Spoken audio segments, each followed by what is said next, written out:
ഇതാക്കി പോയി. ആര്? അവളെ എക്സ്, ഈ തൊപ്പിയാണ് പേഴ്സൺ, അവളെ ഒഴിവാക്കി പോയി. പിന്നെ എന്താ റീസൺ കാര്യങ്ങളൊക്കെ എന്നോട് ഒരുപാട് റീസൺ പറഞ്ഞ റീസൺ എന്താണ്? പറഞ്ഞ റീസൺ എന്താണെന്ന് വെച്ച് കഴിഞ്ഞാല് തൊപ്പിയും, അതായത് തൊപ്പിയുടെ കൂടെ നടക്കുന്ന ആളുംപാട് തൊപ്പി ബൈസെക്ഷലാണ്, അതുകൊണ്ടാണ് ഞാൻ റിലേഷൻ സ്റ്റോപ്പ് ആക്കി പോകുന്നതെന്ന് പറഞ്ഞത്.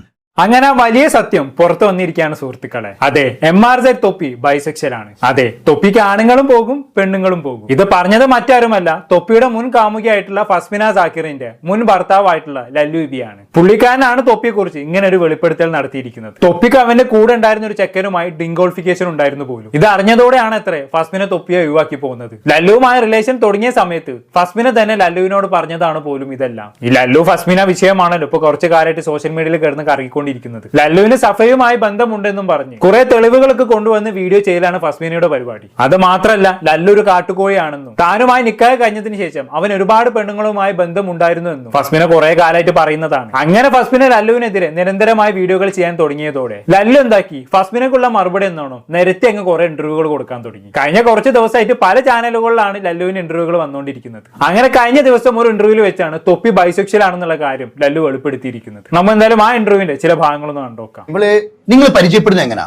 ഫസ്റ്റിൽ ലല്ലുവും പരിചയപ്പെടുന്നത് എങ്ങനെയാ? ഞങ്ങൾ എറണാകുളം വാഗ്വേന്നാണ് പരിചയപ്പെടുന്നത്. പരിചയപ്പെട്ട് ഇവളെ കുറെ സാഡ് സ്റ്റോറീസ് ഒക്കെ എന്നോട് പറഞ്ഞിട്ടാണ് എന്റെ സിമ്പതി പിടിച്ചു പറ്റാൻ അവള് എന്നിലോട്ട് എത്തണേ. പറഞ്ഞ കഥകളൊക്കെ എന്തൊക്കെയായിരുന്നു? പറഞ്ഞ കഥകൾ അവന്റെ ഇതാക്കി പോയി. ആര്? അവളെ എക്സ്, ഈ തൊപ്പിയാണ് പേഴ്സൺ, അവളെ ഒഴിവാക്കി പോയി. പിന്നെ എന്താ റീസൺ കാര്യങ്ങളൊക്കെ എന്നോട് ഒരുപാട് റീസൺ പറഞ്ഞ റീസൺ എന്താണ്? പറഞ്ഞ റീസൺ എന്താണെന്ന് വെച്ച് കഴിഞ്ഞാല് തൊപ്പിയും, അതായത് തൊപ്പിയുടെ കൂടെ നടക്കുന്ന ആളുംപാട് തൊപ്പി ബൈസെക്ഷലാണ്, അതുകൊണ്ടാണ് ഞാൻ റിലേഷൻ സ്റ്റോപ്പ് ആക്കി പോകുന്നതെന്ന് പറഞ്ഞത്.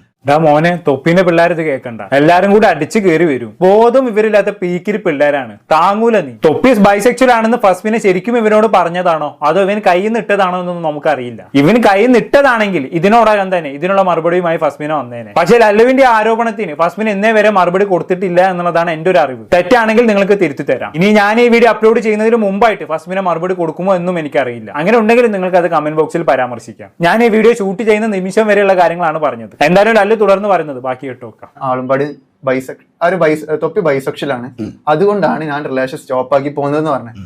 പക്ഷെ അന്വേഷിച്ച് വന്നപ്പോ ഇങ്ങനെ ഒന്നല്ല, ഇതൊന്നല്ലേ യഥാർത്ഥം. ഓക്കെ, അപ്പൊ ഫസ്മിന തന്നോട് നുണ പറഞ്ഞതാണ്. തൊപ്പിയുമായി പിരിഞ്ഞതിന്റെ കാരണം വേറെ എന്തൊക്കെയോ ആണെന്ന് പിന്നീട് അന്വേഷിച്ചപ്പോഴാണ് മനസ്സിലായത് എന്നൊക്കെയാണ് ലല്ലു പറയുന്നത് അല്ലേ. അതായത് തൊപ്പി ബൈസെക്ഷൽ ആണെന്ന് ഫസ്മിന ലല്ലുവിനോട് കള്ളം പറഞ്ഞതാണെന്ന് അർത്ഥം. എന്നാലും തൊപ്പിയുമായി റിലേഷൻഷിപ്പ് ബ്രേക്ക് ആയതിന് വേറെ എന്തൊക്കെ കാരണങ്ങൾ ഫസ്മിനക്ക് ലല്ലുവിനോട് പറയാമായിരുന്നു. അതൊന്നും പറയാതെ എന്തിനാണ് തൊപ്പി ബൈസെക്ഷൽ ആണെന്ന് പറഞ്ഞതെന്നാണ് ഞാൻ ആലോചിക്കുന്നത്. ഇനി ശരിക്കും തൊപ്പി ബൈസെക്ഷൽ ആണോ ആർക്കറിയാം അല്ലേ. ഇനിയിപ്പോ ആണെങ്കിലും അല്ലെങ്കിലും എന്താ കുഴപ്പം? ഒരു കുഴപ്പമില്ല. ഇതിപ്പോ എന്താണെന്നറിയോ, ഫസ്മിന ആണെങ്കിലും ലല്ലു ആണെങ്കിലും രണ്ടെണ്ണത്തിനും വിശ്വസിക്കാൻ പറ്റാത്ത അവസ്ഥ. ഇവർ ഈ വന്നിരുന്ന് പറയുന്നതൊക്കെ സത്യമാണോ നുണയാണോ എന്നൊക്കെ ദൈവം തമ്പുരാൻ അറിയാം. പക്ഷെ നമുക്കിപ്പോ ഇവര് രണ്ടുപേരും പറഞ്ഞു വെച്ചില്ല കാര്യങ്ങൾ വിലയിരുത്താൻ കഴിയൂ, വേറെ വഴിയില്ലല്ലോ. അതുകൊണ്ട് ബാക്കിയൂടെ കണ്ടോക്കാം. അതായത് ഇങ്ങനൊരു കഥ ഒരു പെൺകുട്ടി വന്ന് ലല്ലുവിനോട് പറയുന്നു. സ്വാഭാവികമായിട്ട് മനസ്സലിഞ്ഞ് ലല്ലു പറയുന്നു, ഒരു ഇഷ്ടം തോന്നുന്നു. സ്വാഭാവികമായിട്ട് മനസ്സറിന്റെ ഇഷ്ടമല്ല തോന്നി, ഒരു സെന്റിമെന്റ്സ് തോന്നി, ഒരു സഹതാപം തോന്നി. എന്നിട്ട് അവള് വിളിക്കുമ്പോൾ അവളെ ഡ്രോപ്പ് ചെയ്ത് കൊടുക്കാൻ, അവള് വിളിക്കുമ്പോൾ ഫുഡ് കഴിക്കാൻ പോകുമ്പോഴൊക്കെ അവളെ പിക്ക് ചെയ്യാൻ ഇതിനൊക്കെ ഞാൻ അവളെ പിന്നെ തൃക്കാക്കരയുള്ള വീട്ടിലോട്ട് പോയിട്ടുണ്ട്. അങ്ങനെയാണ് സ്റ്റാർട്ട് ചെയ്യണത്. പിന്നെ ഞാൻ 3 ദിവസം കോൾ ചെയ്തിട്ട് എനിക്ക് 3 ദിവസം കോൺടാക്ട് ചെയ്തിട്ട് ഞാൻ എടുക്കാൻ പറ്റാത്ത ഒരു സിറ്റുവേഷൻ വന്നു. അതിന് ഞാൻ പെട്ടെന്ന് നാട്ടിലോട്ട് പോകാൻ വിചാരിച്ചു. അപ്പൊ ആ ഒരു അതുകൊണ്ട് തന്നെ ഞാൻ കോൾ അറ്റൻഡ് ചെയ്തില്ല. ഞാൻ ഇവിടെ നേരെ എന്റെ ഹോട്ടലിലോട്ട് വന്ന്, നോർത്തിലാണ് റൂം എടുത്തിരുന്നത്. നോർത്തിലോട്ട് വന്ന് അവള് റൂമിലോട്ട് കയറി, എനിക്ക് മെയിൻ ടോക്കില്ല, നീ ഒന്ന് കോൾ ചെയ്തെടുക്കാതെ, ആകെയുള്ള ഒരു ഫ്രണ്ടാണ് നീ, എല്ലാവരും എന്നെ ഇങ്ങനെ ഒഴിവാക്കിയിട്ടുള്ളൂ, എന്റെ കൂടെ ജെന്യുവൻ ആയിട്ട് ഒരു ഫ്രണ്ടും ഇല്ല എന്നൊക്കെ പറഞ്ഞിട്ട്, അപ്പൊ ഞാൻ സോറി ഞാൻ തിരക്ക് പെട്ടുകൊണ്ടാണ് കോൾ എടുക്കാത്തത് എന്നൊക്കെ പറഞ്ഞിട്ട് അങ്ങനെ സംസാരിച്ചു. പിന്നെ പിറ്റേ ദിവസം ഇതേമാതിരി വരും. എന്റെ ഡയറക്റ്റിന്റെ റൂം മനസ്സിലായല്ലോ, എന്റെ സ്നാപ്പിൽ ലൊക്കേഷൻ നോക്കിയിട്ട് വന്നിരുന്നത്. സ്നാപ്പിൽ നമ്മൾ ലൊക്കേഷൻ ഓൺ ആക്കിയിട്ട് ഇനി കറക്റ്റ് ലൊക്കേഷൻ കിട്ടും, അങ്ങനെയാണ് വന്നിരുന്നത്. അല്ലാതെ അവൾക്ക് ആ ഫ്ലാറ്റും റൂമൊന്നും ഒന്നും അറിയത്തില്ല. അങ്ങനെ ഇവൾ അങ്ങോട്ട് വരണേ, പിന്നെ ഇടയ്ക്കിടയ്ക്ക് വരലായി. പിന്നെ ഫസ്റ്റ് ഞങ്ങൾ ഇന്റിമേറ്റ് ആവണേ, എനിക്ക് ഒരു താല്പര്യം ഉണ്ടായിട്ടില്ല അവളായിട്ട്, ഒരു ഫീലിങ്സ് എന്ന സംഭവം എനിക്ക് അവളെ ഒരു പാർട്ടിലും നോക്കിയിട്ട് എനിക്ക് തോന്നിയിട്ടില്ല. ഉള്ള ഓപ്പൺ ആയിട്ട് പറയാലോ, ഒരു ബോഡി പാർട്ടിൽ നോക്കിയിട്ട് എനിക്കൊരു ഫീലിങ്സ് തോന്നിയിട്ടില്ല.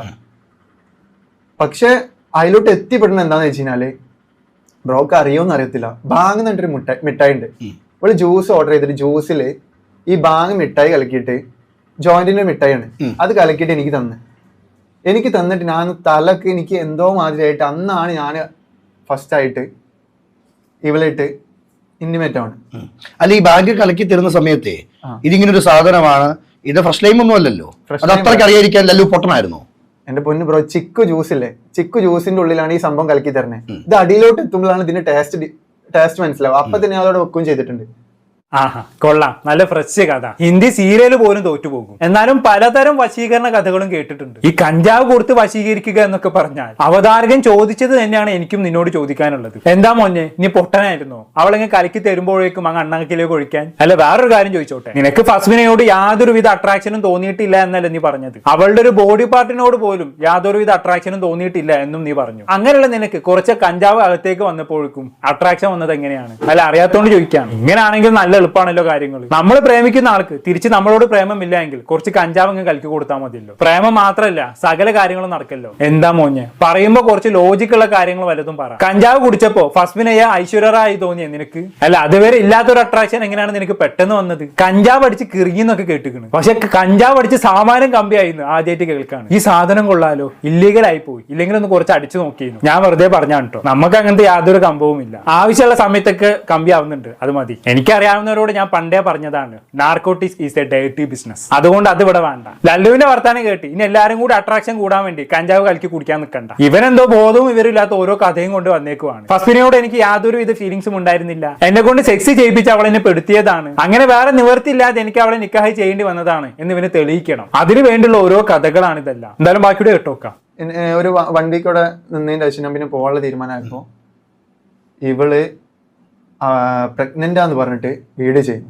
അപ്പോഴൊന്നും വിളിച്ച് പറഞ്ഞിട്ടില്ല എന്ത്? അതായത് സ്വാഭാവികമായിട്ട് വീഡിയോ ചെയ്യുന്നതിന് മുമ്പ് പ്രഗ്നന്റ് ആണെങ്കിൽ ആദ്യം ഫസ്റ്റ് പറയേണ്ടത്. ഞാൻ അറിഞ്ഞിട്ട് പോലും ഇല്ല, എന്നോടല്ല പറയുന്നത്. ഓള് ഫുള്ള് പബ്ലിക്കിന്റെ മുമ്പിലാണ്. ഓള് പ്രഗ്നന്റ് ആയാലും ടോയ്ലറ്റ് പോയാലും ഇത് മൊത്തം എന്നോടല്ല പറയുന്നത്, പബ്ലിക്കിന്റെ മുമ്പിൽ ഓള് പറയുന്നത്. ഓള് അങ്ങനത്തെ ഒരു ക്യാരക്ടറാണ്. പിന്നെ ഞാൻ എന്താ എന്നോടൊന്നും പറഞ്ഞിട്ടില്ല. ഓള് പ്രഗ്നന്റ് ആയിട്ട് വീഡിയോ ചെയ്യണം, ഞാൻ ഒന്നും അറിഞ്ഞിട്ട് പോലും. അപ്പൊ ഈ ലല്ലു വീഡിയോ കാണുന്നത് എങ്ങനെയാ? ഞാൻ വീഡിയോ കാണുന്നത് ഇൻസ്റ്റേ വഴിയാണ് വീഡിയോ കാണുന്നത്, എല്ലാവരും കാണില്ലേ. എന്തോ കോൾ റെക്കോർഡിങ് ഓളോ ഫ്രണ്ടിനായിട്ട് സംസാരിക്കണേ കോൾ റെക്കോർഡിലാണ് ആ വീഡിയോ അത് പുറത്തുപോയി. അതിന്റെ ശേഷം ഓളൊരു വീഡിയോ ഇട്ടു. ഇതൊക്കെയാണ് ഞാൻ കാണുന്നതല്ല. ഞാൻ അവള് പ്രഗ്നന്റ് ആക്കി ഞങ്ങൾ തമ്മിൽ ആകെ 2 ആഴ്ചത്തെ ബന്ധം. ഈ 2 ആഴ്ചത്തെ ബന്ധമാണ്. ഈ 2 ആഴ്ചത്തെ ബന്ധത്തിൽ 1 ആഴ്ചയായിട്ട് ഞാൻ അവളെ ഫിസിക്കലായിട്ട് ഒരു തേങ്ങ ഉണ്ടായിട്ടില്ല. ഈ മിഠായി തന്ന ദിവസമാണ് ഞാൻ ഫിസിക്കലായിട്ട് ഉണ്ടാവുന്നത്. ഈ മിഠായി തന്ന ടൈമില് അന്ന് സംഭവിച്ച് ആ സംഭവം കഴിഞ്ഞ് 4ാമത്തെ ദിവസം അവൾ പ്രഗ്നന്റ് ആന്ന് പറഞ്ഞിട്ട് വീഡിയോ ചെയ്യുമ്പോൾ എങ്ങനെ പോസിബിൾ ആണ് കാര്യം? ഞാനാണ് അതിന്റെ ഉത്തരവാദിത്വം. എനിക്ക് അന്ന് അറിവില്ല ബ്രോ, എനിക്ക് അന്ന് അറിവില്ല. ഞാൻ ഉള്ള ഓപ്പൺ ആയിട്ട് പറയാലോ, എനിക്ക് അതിനെ കുറിച്ച് ഒരു അറിവില്ല. ലല്ലു വിളിച്ചോ ഫസിയെ? ഞാൻ വിളിച്ചു ചോദിച്ചു ഇതെന്താ സംഭവം എന്ന്. അപ്പോൾ ഞാൻ ശരിക്കും പ്രഗ്നന്റ് ആണ്. അപ്പൊ ഞാൻ നീ എന്താ പറഞ്ഞു പ്രഗ്നന്റോ? അപ്പൊ നമ്മൾ പ്രൊട്ടക്ഷൻ യൂസ് ചെയ്തല്ലോ ചോദിച്ചു അവളോട്.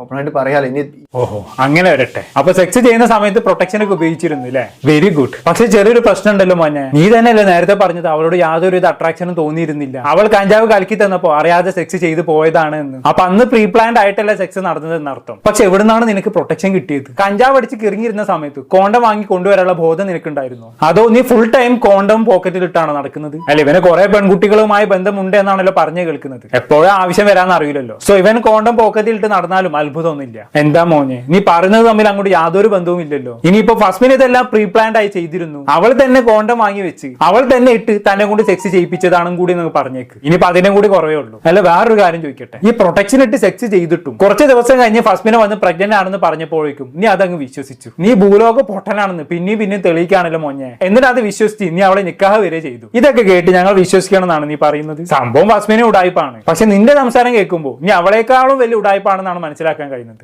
ബാക്കി അണ്ടൊക്കെ എന്തായാലും അനുഭവിക്കുകയും ചെയ്തിരിക്കണം. പിന്നെ ഇനി നാറായില്ല. ഇന്നടക്കം ഒരു സ്റ്റോറി ഇട്ടായിരുന്നു അവള്. ഞാൻ ഒരു സ്നാപ്പില് ഒരു പെൺകുട്ടിനായിട്ട് സെക്ഷൽ ടോക്ക് നടത്തുന്നത് ഞാൻ നടത്തിയാണ്. അന്തസ്സായിട്ട് പറഞ്ഞത് ഞാൻ നടത്തിയത് തന്നെയാണ്. ഞാൻ സെക്ഷൽ ടോക്ക് നടത്തിയിട്ടുണ്ട്. അത് ഇവള് ഉള്ള ടൈമിലാണെന്നുണ്ടെങ്കിൽ ഇവൾക്ക് ഒന്ന് പറയാം. ഞാൻ ഇവളെ ഒഴിവാക്കി, അല്ലാതെ ഇവൾക്ക് മുൻപ് ഞാൻ എന്ത് നടന്നോ എന്തിതാക്കി ഞാൻ അവളത് അന്വേഷിക്കാൻ പോയിട്ടില്ല. പിന്നെ അവൾ എന്റെ അന്വേഷിക്കേണ്ട കേസില്ല. ഞാൻ ആരെ കൂടെ പോയി കിടന്നാലും കൂടെ ആർക്ക് മെസ്സേജ് അയച്ചാലും ഇവൾക്ക് അന്വേഷിക്കേണ്ട കാര്യമില്ല. ലല്ലു പറയുന്നത് നിക്കാഹിന് മുമ്പ് ഞാൻ അത്ര പെർഫെക്റ്റ് ഒന്നും അല്ലായിരുന്നു. പക്ഷെ നിക്കാഹിന് ശേഷം ഞാൻ അങ്ങനെ ഒരു പരസ്ത്രീ ബന്ധത്തിൽ പോയിട്ടില്ല. അങ്ങനെ പോയെങ്കിലും ഒക്കെ ഒരു ഭാര്യ എന്ന നിലയിൽ ഫസിക്ക് ചോദിക്കാം. യെസ്, ചോദിക്കാം. അങ്ങനത്തെ എന്തെങ്കിലും ഒരു പ്രൂഫ് ഇവള് എല്ലാ പ്രാവശ്യം വീഡിയോ ഇടുന്ന ടൈമിൽ പറയണ്ടോ ഞാൻ വേറൊരാടുത്ത് റൂം എടുത്തു, പ്രൂഫ് എന്റെ അടുത്തുണ്ട്. ഇതുവരെ കുറെ സ്ക്രീൻഷോട്ട് അല്ലാതെ എന്തെങ്കിലും ഒറ്റ പ്രൂഫ് ഞാൻ കയ്യിന് ഇന്റർവ്യൂ കൊടുത്ത ടൈമിൽ ഞാൻ പറഞ്ഞിട്ട് ഒറ്റ പ്രൂഫ് അവൾ കൊണ്ടുവന്നു. ഞാൻ ഒരു പെണ്ണിനായിട്ട് റൂം എടുത്തതിന്റെ എന്തെങ്കിലും ഒരു പ്രൂഫ്. അല്ല ഈ നിക്കാഹിന് മുമ്പ് ഓക്കെ മറ്റു സ്ത്രീകളുമായിട്ട് ബന്ധം ഉണ്ടെങ്കിൽ പോലും അവരുടെ സ്ക്രീൻഷോട്ട് ഫസിയിലോട്ട് എത്തുന്നത് എങ്ങനാ? എന്ത് സ്ക്രീൻഷോട്ട്? ചാറ്റ്. എന്റെ പൊന്ന് ബ്രോ, ആ ചാറ്റ് എടുത്തിട്ട് നോക്കാം. ഓപ്പോസിറ്റ് ഇങ്ങോട്ട് അയക്കണ മെസ്സേജ് ഒരുപോലെ അയക്കാരം, ഇവിടുന്ന് അങ്ങോട്ട് അയക്കണ മെസ്സേജ് ഒരുപോലെ തന്നെ അയക്കാരം. ഞാൻ അപ്പോഴും ഇപ്പോഴും പറഞ്ഞു അത് എന്റെ ചാറ്റ് അല്ല. ഓൾ ഇട്ട സ്ക്രീൻഷോട്ടിൽ ഇട്ട ഓളെ വീഡിയോക്ക് ഉപയോഗിച്ച് ചാറ്റ് എന്റെ ചാറ്റ് അല്ല. പക്ഷെ ഓളിപ്പൊ ഇന്ന് എന്റെ കാസ്റ്റ് ചാനലുള്ള പേജൊന്നും പിന്നെ അതേമാതിരി ഫസ്മിനാന്റെ ഇൻസ്റ്റ പേജിലും എൻ്റെ ഒരു ഓഡിയോ സെക്ഷൽ ടോക്ക് എടുക്കുന്ന ഒരു ഓഡിയോ ഉണ്ട്. അത് എന്റേതാണ്. അത് ഏതാ മാസം നോക്കണം. അവൾ എൻ്റെ കൂടെ ഉള്ള ടൈമിലുള്ളതാണ് നോക്കണം. പിന്നെ അവൾ ആ ടൈമിൽ എൻ്റെ അടുത്ത് വന്നിട്ടുണ്ട് നമുക്ക് നല്ലപോലെ പോകാനാ എനിക്ക് താല്പര്യമില്ല. ഓക്കെ, അപ്പൊ അങ്ങനെയൊക്കെയാണ് കാര്യങ്ങൾ. തനിക്ക് മറ്റു പല പെൺകുട്ടികളുമായി ബന്ധമുണ്ട് എന്ന് ലല്ലു തന്നെ സമ്മതിക്കുന്നുണ്ട് അല്ലെ. പെൺകുട്ടികളോട് സെക്സ് ടോക്ക് നടത്തിയിരുന്നു എന്നും ലല്ലു പറയുന്നുണ്ട്. പക്ഷെ അതെല്ലാം ഒന്നെങ്കിൽ ഫസ്മിനെ നിക്കാഹ് കഴിക്കുന്നതിന് മുമ്പായിരുന്നു, അല്ലെങ്കിൽ അവളുമായി വേർപിരിഞ്ഞതിന് ശേഷമായിരുന്നു എന്നാണ് ലല്ലു പറയുന്നത്. ഫസ്മിനെ നിക്കാഹ് കഴിച്ചതിന് ശേഷം താൻ മറ്റു പെൺകുട്ടികളുമായി കണക്ഷൻ ഒന്നും വെച്ചിട്ടില്ല എന്നും ലല്ലു പറയുന്നുണ്ട്. അതുപോലെ നിക്കാഹിന് ശേഷം മറ്റേതെങ്കിലും പെൺകുട്ടികളുമായി കണക്ഷൻ വെച്ചിട്ടുണ്ടെങ്കിൽ അത് അവള് തെളിയിക്കട്ടെ എന്നും ലല്ലു വെല്ലുവിളിക്കുന്നുണ്ട്. പിന്നെ തന്റെ ജീവിതം എന്തോ ഫസ്മിനെ തകർത്തു എന്നൊക്കെ പറയുന്നുണ്ട്. മറ്റാരോ വഴിയാണ് അവൾ പ്രഗ്നന്റ് ആയത്, അത് തന്റെ തലയിൽ കെട്ടിവെച്ചതാണ്. അങ്ങനെയാണ് അവൾ എന്നെ നിക്കാഹ് ചെയ്തത്. അവൾക്ക് എപ്പോഴും എന്നെ ഭയങ്കര സംശയമാണ്. എല്ലാത്തിനേക്കാളും വലുത് അവൾക്ക് സോഷ്യൽ മീഡിയയിലെ റീച്ചാണ്. അങ്ങനെ കുറെ കാര്യങ്ങൾ ലല്ലു പറയുന്നുണ്ട്. എന്നാലും ഇതൊക്കെ എവിടെ ചെന്ന് അവസാനിക്കുന്നുള്ളത് കണ്ടെന്നെ അറിയാം. ഇവിടെ ഫസ്മിൻ ആയാലും ലല്ലു ആയാലും രണ്ടുപേരും നാണം കെട്ടുമെന്ന് പറഞ്ഞാൽ മതിയല്ലോ. ഇതൊക്കെ അവസാനിപ്പിച്ച് നല്ലപോലെ ജീവിക്കാൻ നോക്കി മക്കളെ. അത്ര എനിക്ക് നിങ്ങളോട് പറയാനുള്ളൂ. കൂടുതലൊന്നും പറയുന്നില്ല. എന്താണെന്നിട്ട് നിങ്ങൾക്ക് തോന്നുന്നത് താഴെ കമന്റ് ബോക്സിൽ രേഖപ്പെടുത്തുമല്ലോ. അടുത്തൊരു ടോപ്പിക്കുമായി വീണ്ടും കാണാം.